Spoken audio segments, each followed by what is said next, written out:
Well, thank you so much, Anu. And we're going to go e4, e5. We're going to play classical style of chess. Let's go knight c6. All right, so let's play the 4 knights defense. This is one of the most common openings at this level. And by the way, I will leave time at the very end of the speedrun for random questions. I will not make detours to answer opening questions. He plays the 4 knight scotch. So he opens up the center. This is an opening that I recommend to a lot of beginners because it opens up the center and it basically gives diagonals for both pieces. So taking a look at this bishop, where can you guys propose that we put this bishop, but to develop actively and to develop with tempo? Where can we put this bishop? There's 2 good moves. There's 2 good moves. c5 is one, which we're going to play, and b4 is the other. These are the 2 main moves. I play bishop c5 myself at a grandmaster level. Bishop b4 is the most popular move. Okay, he's gone bishop e3. Now alert, alert, alert, alert. He wants to take our knight, and when we take back, he takes our bishop. Our bishop is undefended. Can we move this bishop onto a square where it is defended? Can we drop this bishop somewhere where it is defended? Yeah, bishop e6. That's the main move. This is the main line, actually. Queen f3. Oh! Alert, alert, alert. What has he done? What has he done? What has he done? He has confused something. He has hung his knight. 2 attackers, 1 defender. Boom. That's it. I'll explain the subtleties of the move bishop e6 after the game. Okay, so he actually is helping us by trading. I'm writing all of this down. Okay, so he's gone queen g3. Now, we already know how to respond in such situations. We do not get intimidated by a single queen. How do we proceed? No reason to take the knight. We castle. Beautiful, guys. There's no reason to take the knight yet. If he castles, okay, now he's attacking our bishop. Now it makes sense to take the knight. And not only does it make sense to trade here, but it makes sense to do what in this position?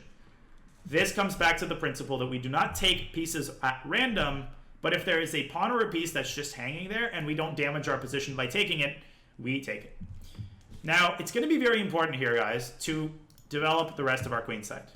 We don't want to spend forever with these pieces, and we actually have a really high-level move here. It's a move that might be a little bit difficult for some of you guys to understand. Dornev got it. Now, we can drop the knight back and then play d6, but can we kill 2 birds with 1 stone? Amazing. I'm actually very impressed. We can play the move d5. Now, this move has 2 purposes. The first is to protect the knight. The second is to open up a path for the bishop. Now, you guys might say, but Daniel, wait a second, can't he take the pawn? Well, that leads to a trade of queens, and a pawn is a very small price to pay to trade queens, particularly since f2 would be hanging at the end of the line, and I'll show that later. Okay. What do we do now? We cannot take because the queen is defending. What's a good move here, guys? Bishop f5, very good. Morrigan is on fire, getting the bishop out and protecting the knight. Now, he could play f3 and chase the knight away, and then we would have to be very careful. Okay, he goes queen g5. So let's defend this bishop, shall we? Let's make this bishop secure. How can we do that? No need for queen g5 check. Let's just go bishop g6. Now, if he takes on e4, what are we going to take back with? If we take on... Okay, he's gone here. And this is a great opportunity for us to trade some pieces. There is a great opportunity for us to trade some pieces here, particularly since he's got very active pieces, okay? So when your opponent has active pieces like this, no need to go pawn hunting. No need to go pawn hunting. Let's trade queens. How do we trade queens? I want to trade queens, though. I want to show you guys how to win when you decide to trade pieces. Chekovich. Chekoruskis, we trade queens. We take it. But Daniel, you're blundering the pawn. Again, it doesn't matter because we're up a piece, but he doesn't even take it. He goes bishop b5. How do we protect this pawn in the best possible way? How do we protect this pawn in the best possible way? c6 is beautiful. And then we need to find a way to continue. Now, in such situations, okay, well, thank you very much for the bishop. Does he think he's Mikhail Tal or something? What do we do? All we need to do now is just bring our pieces in and trade pieces. We've decided to trade pieces, so let's continue with that particular strategy. How do we bring pieces in and trade pieces at the same time? Rook f to e8, offering a rook trade. Thank you very much. And now we have what's called an open file. But before we do anything, ladies and gentlemen, I want to take care of my future self. I don't want any problems with my back rank. So why don't we take a second and create a hole for the king? I know that rook e2 would be better, but I want to show you guys how to play with an abundance of caution. Now we can penetrate the second rank. Okay? Always do this. Now let's start taking pawns. I'm going to play a little bit faster here because we have a minute. Now here's the thing. How are we going to actually win this position? A lot of people would continue to take pawns. But we are already up 2 pieces, guys. We don't need to keep taking pawns. How you win such positions is by identifying a passed pawn and pushing it to promotion. What is the passed pawn that we want to push here? What is the most far advanced and, in fact, the only passed pawn we have? But we need to get this rook out of the way first. We don't play c5 because we dropped the pawn. How do we get the rook out? Get this goddamn rook out of d4. Knight e6 is perfect. Don't worry, guys. Remember, I am pretty good at bullets, so... Oh! Isn't it great that we played h6? How did I know that we'd one day need this? Well, fantastic. That's exactly why you play these moves. Okay, let's push. I don't care what he does. Our king is so safe here. It's as safe as can be. Guess what? The knight... Okay. I'm just closing my eyes and pushing the pawn. He cannot stop the pawn. Even if he could, we would do this, but we just take. And that's it. That's it. Queen. And we have checkmate in 2 moves. Could somebody please find the checkmate in 2? Could somebody please find the checkmate in 2? That is correct. And that is correct. Game over. All right, guys, let's analyze. Now, this is the scotch. So this is the 4-knight scotch. Now, a lot of people would say, and I'll take everyone's questions, please be patient. A lot of people would say, wait a second, you said that it was a bad idea to bring queens out in the opening. And generally it is, but there is one key exception. When there is no knight on b8, and you can rotate this however you want, this queen is a lot better than usual, because there's no knight c6 possible. What about c5? Doesn't this attack the queen? Well, it does. But what is the drawback of the move c5? This move c5 is a horrible positional move, and yet a lot of people play it. Because the queen can even come back to d1. That's not the best move. But I want you guys to tell me what this does to black's position. Look at this juice right here. Look at this beautiful, juicy square that has been now created because the pawn cannot go back to c6. In addition, it weakens the d pawn, it weakens the c pawn, and there's one more thing I want you guys to identify about the move c5. In terms of black's development, what does it actually make more difficult? What does it make more? It blocks the bishop. Now the bishop has to go to a very passive square because the pawn is obstructing our own development. Okay, this is exactly what we practiced for. That is the reason why we develop our bishop. Bishop b4 is more popular. That is also perfectly legitimate. And now the main line goes takes, bishop d3. This is a theoretical line. I won't delve into it. I had this in one of my games. I played bishop c5. And here it's very, very important to always identify the hanging pieces. Bishop on c5 is undefended. Now, somebody could say, wait a second, Daniel, you talked about intermediate moves. Why can't we first take the bishop and only after he takes back, take the knight? Well, we could, except this is a Botez gambit. This is a Botez gambit. We have to watch our queen at all times. And so for that reason, we protect our queen. Now, the main line here is queen d2. I've had this, again, these are lines that I have in my own games. It's not like I'm playing special openings to condescend to you guys. I practice what I preach. I've had plenty of games that went exactly in this way. In fact, right off the top of my head, I can remember one game I played recently, which continued precisely in this manner in a Pro Chess League game. Watch this. See, the GMs do this. GMs do this stuff too. And this is the main line. This game ended in a draw. And so this is the main line. White castle's short and black castle short, white castle's long. And we essentially get a situation where we have attacks on opposite sides of the board. That is a situation we have not talked about it yet. It's advanced. But you guys can understand that generally here, black attacks on the queen side and white attacks on the king side. And these are some of the most exhilarating lines and positions in chess because we have 2 attacks and either side is trying to mate the other. Okay, but back to reality.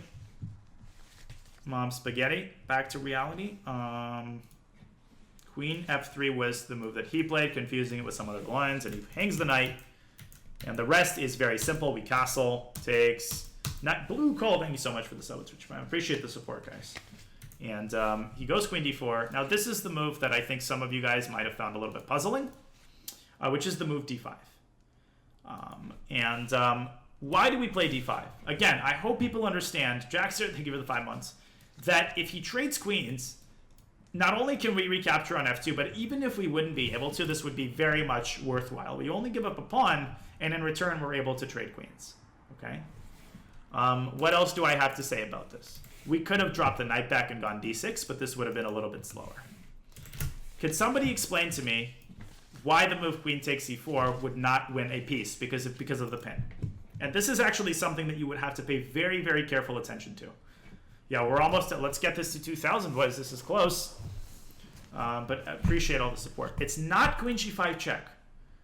Because the one thing that I haven't pointed out to you guys about the Desperado situation is the danger of giving a check like this. Because now I could remove my queen and defend against the check at the same time. I could remove my queen and defend against check at the same time. In fact, I could counter the check and counterattack your queen. This gets very complicated, but it's just very simple because there's no more checks and we get our queen out or we trade queens. All we have to do, guys, is take the queen. Because at the end, if we count up the material, we have 2 rooks and white has 1, we are up a rook. Yes, we're not up a queen, but we're up a rook in the endgame. So for that reason, queen takes e4 would not have been possible, but if our rook wasn't on f8, we would have to be very attentive to things like that. Whenever there is an x-ray, here's the principle to remember. Whenever there is an x-ray between a rook and a queen, what is an x-ray? A situation where there's a rook on one side of the board and an opposing queen on the other, and there's a bunch of pieces that are in the way. You have to pay attention to that x-ray because x-ray tactics are among the most easily and almost often missed tactics on the chessboard because you don't think that it's significant. But this x-ray is super, super important. We want to be very careful about it. Okay. What about f5 instead of d5? Well, f5 would not have accomplished the task of also preparing to develop the bishop. So it also would have weakened the king. So this would have been fine, but not great. Okay, so we developed the bishop. If he would have gone f3, could somebody remind to me where we need to move this knight? Where do we need to move this knight in order not to give up the bishop? We could also, by the way, give a check on g5 first and move it to f6, but no need to do that. Knight d6 defends the bishop, and we are fine. Remember, guys, there are 2 ways of, broadly speaking, of winning a position when you are up a lot of material. That means a piece or more. Option 1 is to use that extra piece and try to attack your opponent. Because by definition, if you have 11 men on the soccer field and your opponent has 10, it's easier to score a goal. The other option is to start trading and to trade queens, to trade pieces, because at the end of the day, if you have only 1 piece and your opponent has 0, that's also very easy to win. Remember that I went into the intricacies of when one option is better than the other. Why am I choosing to trade and not try to attack in this position? Why am I choosing scenario 2 here? Could somebody explain to me conceptually? Conceptually, why am I choosing the other option here? Trade your pieces before you blunder them, exactly. Bingo. Because both kings are protected, and also white is very active. Look at white's pieces. They are all mobilized. Boom, boom, boom, boom. I don't want to mess with that, okay? If I am careless, white's actually going to cause some damage here. So for that reason, by trading pieces, I'm disarming white's position. I'm making his pieces less active, and in general, this is just going to be very easy to win. Also because I have open files, and I can use these open files to trade a bunch of pieces, including the rooks. That is sort of the background explanation for why I chose to trade queens in this situation. Knight takes f2 would have been possible, but pretty complicated. Simplify the position, and the rest is very simple. h6, everybody understands. And here, you could take on g2 and take everything, but the fundamental way of winning such a position. Step 1, identify pass pawn. A pass pawn is a pawn that has no pawns obstructing it. Now the crucial thing to remember here, guys, a little bit of a course in the endgame. Let's say we have the following position. Is the h-pawn passed? Is the h-pawn passed? Yes or no? Morrigan, I could have done either. It really doesn't matter. Yes. because it can go all the way to promotion. The e-pawn is obviously not passed. What if we were to remove the h-pawn? Now the h-pawn is not passed. Is the e-pawn passed? Is the e-pawn passed now? Is it passed? Nope. Very good. You're not falling for it because the f-pawn is not on the same file, but it is stopping the e-pawn from progressing. But if we were to move this pawn as well, then the e-pawn is passed because it can move all the way to promotion. Okay?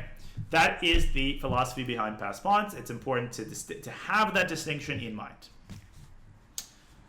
Okay. So for that reason, we identify the passed pawn, and then we identify the obstruction to the passed pawn. In this case, it's the rook.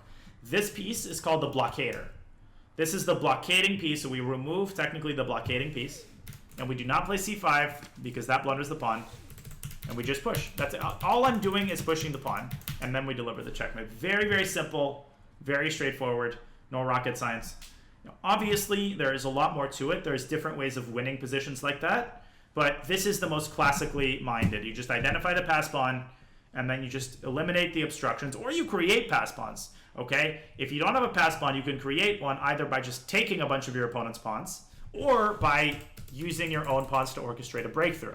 For example, here, if you wanted to create a passed pawn, if, for example, the d pawn was not passed, you could just like take a bunch of pawns, and now the f pawn would be passed. That's also perfectly fine. Appreciate that, Dave Hammett, and let's play one more game. Any other questions? Yeah, we did have a nice mate that was made in 3. We also had rook takes a2, eliminating the pawn and then mating him on the a file. That was also possible. Why do we play bishop c5 or bishop b4 if we go bishop b6 after bishop b3? We're just moving the same piece twice. Fantastic question. Yes, we're moving the same piece twice. But this is a bit of an exception to the rule because it's okay to move one piece twice. We're not moving all of the pieces twice. And also this creates tension, a standoff between the two bishops. Aquila pointed out a great point. If white takes both pieces, what piece do we take back with? And what do we gain by taking back that piece? We take, not with the c-pawn, we take toward the center. And look at this. We open up the rook. So by doing nothing except recapturing, we have opened up the rook and given this rook prospect, while it stands on its initial square. Okay? So that's another perk of going bishop b6. We have this kind of standoff, and black benefits from the standoff if white releases the tension first. That is not white's best move. White's best move is queen d2, 200 bits. Thank you so much. Okay, last 2 questions. I have seen Queen's Gambit, and I've talked about it yesterday. I know we'll talk about it again. Can you show how you would use the open A file? I don't know how to actually use the open. Yeah. So you could use it if white castles long. If we have a scenario like this, okay, take a look at this. Can we take on a2? Obviously, no, we cannot. But can somebody propose a plan for getting this knight out of c3? And then, guess what? Once we take on a2, it'll be devastating. Knight takes c4 is the tactical method. We could sacrifice the knight and get the rook to a2. That would be very interesting because we're threatening checkmate. But the non-sacrificial way would be just to push the b pawn to b4, get the knight out of the picture, and take on a2. And that's how attacking plans begin. That is why open files, or semi-open files, which this is a semi-open file, which means that there is an opponent's pawn on that file, or a piece. Or sorry, just a pawn. But we get the defending pieces out of the way. Is there a consistent way to create passed pawns with pawn trades? Yeah, there's pawn breakthroughs, and I'll get into that later. Last question. Why wouldn't you take with a c pawn over the a pawn? Is the benefit of opening the file greater? But I would argue, Dolphin, that there is no benefit to taking with a c pawn. There is just, I don't understand entirely why you would even take with a c pawn, right? I guess you correct your pawn structure, but you also create a very big weak square here. Okay? Normally, you take toward the center. That is one of the key rules toward recapturing. That rule has a lot of exceptions. I could show you plenty of examples of taking away from the center. In fact, there are situations that I could show you where a very strong player decides to ruin his pawn structure in order to do something such as open a file. So sometimes it is so important to open a file that you would actually ruin your pawn structure. That is a worthy price to pay for opening a file for one of your rooks. And one of my favorite examples of that, let me show you one moment please, is the game between Okay, no, not here. Please bear with me for a hot second, guys. I'm trying to find this one particular game. I think Mamedyarov was the one who did this. So I think definitely Mamedyarov was involved. Yeah. Mamedyarov was involved, I think. And he played, I think maybe it was Aronian, Mamedyarov. So it was a game in the Rogozin. Ah, come on, find the position. Just give me one more second, guys, please. Please, thank you. Pretty please. It was a Rogozin. I remember that it was a Rogozin. And this is a really nice example. It is worth the wait, I promise. It is worth the wait. If I don't find it with this search, then I won't include it at all. But I'll find it later. No, that was a different game. I swear there was Carlsen against Mamedyarov, but I don't remember. For some reason, I can't remember exactly how this was done. It was Aronian Kramnik, maybe. It was Aronian Kramnik. Corley Naroditsky, that was another game. And if not, I will just play the next game, guys. I know I'm taking a while here.